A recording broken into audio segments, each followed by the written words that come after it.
ప్రశ్నించిన జర్నలిస్టులు ప్రజలపై కేసులు పెట్టి వేధించడం కూటమి ప్రభుత్వానికి పరిపాటిగా మారింది అన్నారు వైఎస్ఆర్సీపీ లీగల్ సెల్ అధ్యక్షుడు మనోహర్ రెడ్డి.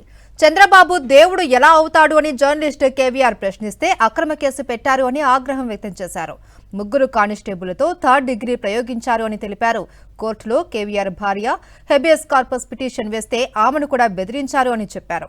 ఈ కేసులో న్యాయపరంగా పోరాటం చేస్తాము అని, ప్రభుత్వానికి కొమ్ము కాస్తున్న పోలీసులను న్యాయపరంగా ఎదుర్కొంటాము అని మనోహర్ రెడ్డి స్పష్టం చేశారు. మా వంశీ ఏం మాట్లాడావు అదే చూపిస్తూ ఇది ఇట్లా మీకు బాలాజీ కంటే బాబూజీ గొప్పవాడు కాదా మీ మాటల ప్రకారం అని చెప్తే దాన్నే ఒక నేరంగా చిత్రీకరించి దానికి కూడా ఎవరో కింగ్ పిన్ అనే ఒక వ్యక్తిని కనిపెట్టాలని ఇది కక్షపూరితంగా పోలీసులు వ్యవహరించడం కాదా? ఆల్రెడీ ఆ సిఐ గారికి తెలుసు దీంట్లో స్టే వచ్చిందని. స్టే వచ్చిన తర్వాత కూడా ఎట్లా ప్రొసీడ్ అవుతాడు? చూడండి, విక్రమసింహ ఇతనే సిఐ గారు.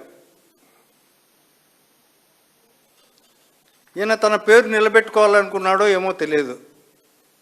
దేంట్లో పోటీ పడడంలో పొలిటికల్ గవర్నెన్స్లో వాళ్ళ నాయకత్వానికి అంటే పార్టీ వాళ్ళు ఏది చెప్తే అది, లేకపోతే వాళ్ళ పోలీస్ బాసులు ఏది చెప్తే అది, లేదంటే వాళ్ళిద్దరూ కలిసి ఏం చెప్తే అది చేయడంలో చాలా అత్యుత్సాహం ప్రదర్శిస్తూ వ్యక్తిగతంగా పరిధిని దాటి రాజ్యాంగ పరిధిని దాటి వ్యవహరిస్తూ ఒక వ్యక్తిగత కక్షలున్న వ్యక్తిగా ఒక బాధ్యతాయుతమైన పోలీస్ అధికారిగా ఉండాల్సిన వ్యక్తి ఇట్లాంటి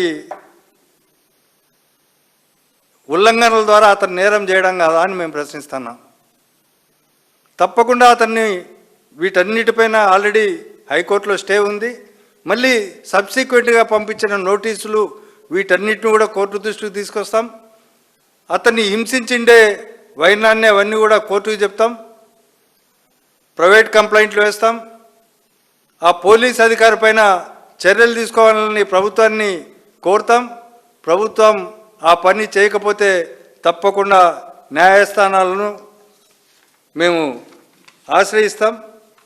ఇట్లాంటి తప్పుడు కేసులు, ఇల్లీగల్ డిటెన్షను, లేకపోతే కస్టోడియల్ టార్చరు ఇట్లాంటివి సోషల్ మీడియా కేసుల్లో గతంలో చేశారు, ఇప్పుడు చేస్తున్నారు. అంటే కనీసం జర్నలిస్ట్ అంటే భావ ప్రకటన స్వేచ్ఛ ఉన్న వ్యక్తులను కూడా వీడియో అంటే యూట్యూబ్ ఛానల్స్ను కూడా నిషేధించాలో, వాళ్ళకు వ్యతిరేకంగా ఎవరు మాట్లాడకూడదు.